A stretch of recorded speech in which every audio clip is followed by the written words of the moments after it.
What's up guys, my name is Oscar and welcome to my channel. This channel is dedicated for all tile related stuff, so I'm here to share my tips and tricks about the tile trade. And if you're here for something that you want to learn, please stick around, subscribe, hit the notification bell, because I'm going to be doing a series of 4 videos where we remodel a shower from studs to grout, and this is actually the first video.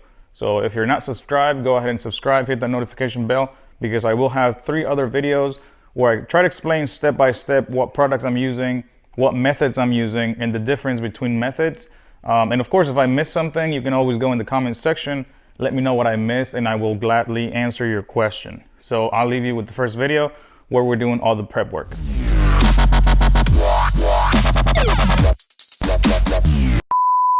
Hey, what's up guys? Welcome to one of my videos. Today we're going to start the shower up behind me, and we already have the Hardybacker. I have a time lapse on that.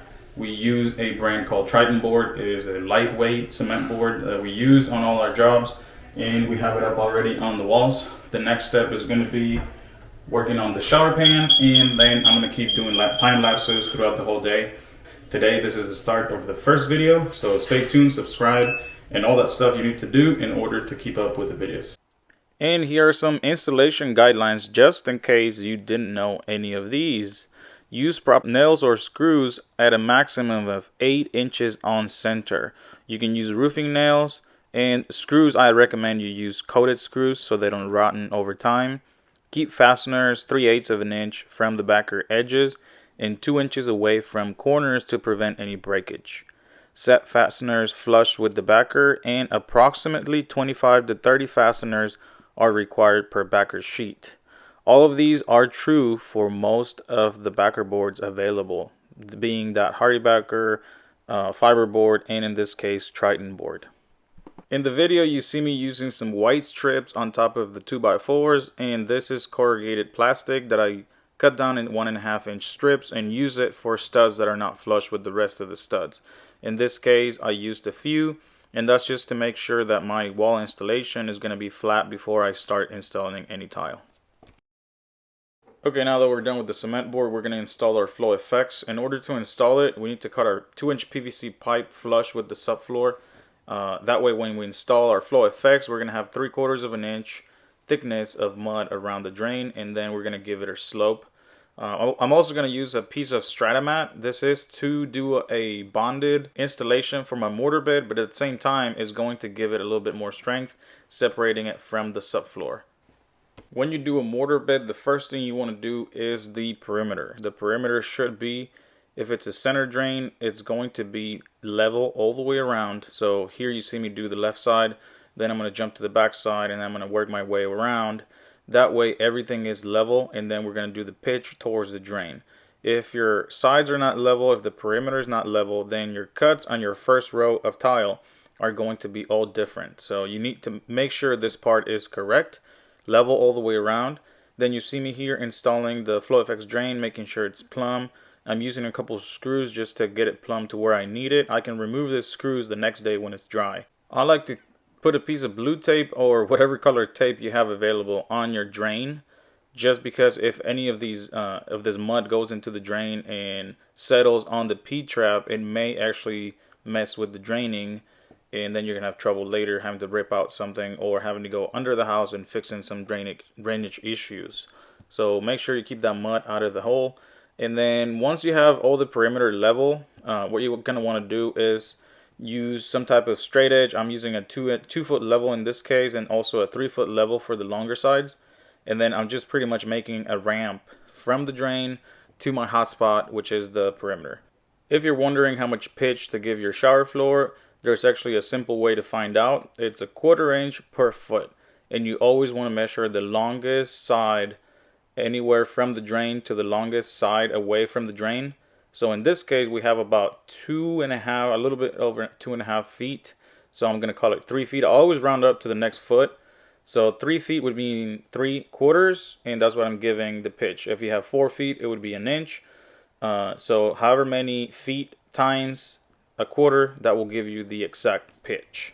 After you're done with the mud set, we are going to install our Hardybacker. I usually use Stratamat on the subfloor, But in this case, we didn't have any more, and we had a Home Depot nearby, so I went to pick up some 1/4" HardieBacker. And what you want to do on this is the HardieBacker screws every 8 inches, stay away 1 inch from the edges, because HardieBacker is a little bit more brittle. And then also stay away 2 inches from any corners. What I like to do, since it's a lot of screws, I go in with the hammer and then I screw them in, so that way it's a lot easier. I find it that way. Pretty much spread your thin set, mix it a little runnier than you would normally. This is support for the HardieBacker for low spots and no air bubbles under the HardieBacker that could cause tile to move and crack.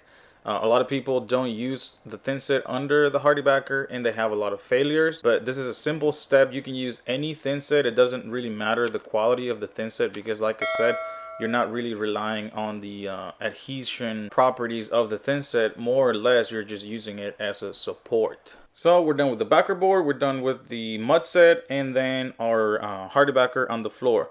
After the HardieBacker on the floor, we actually took a break to give the mud set some time to dry.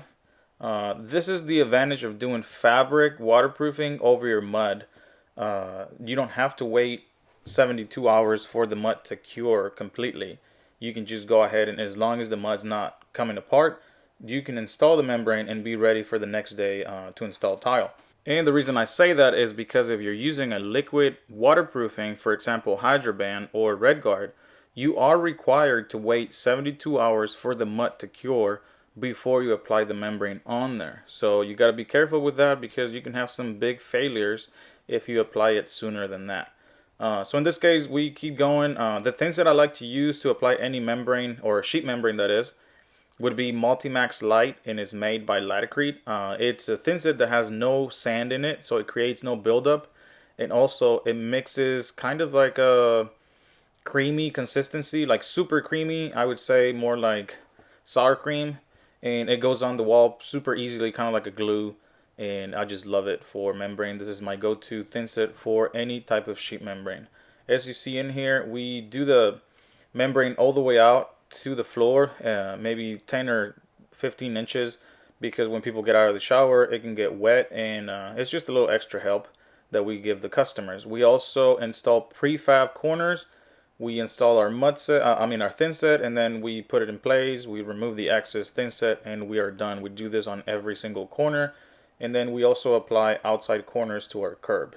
And that's pretty much it for this video. We got everything ready and waterproof, except the walls. We still need to apply our liquid waterproofing on the walls, but we made some great progress for the first day. So stay tuned for the next video, and if you're not subscribed, consider subscribing, and I'll see you then.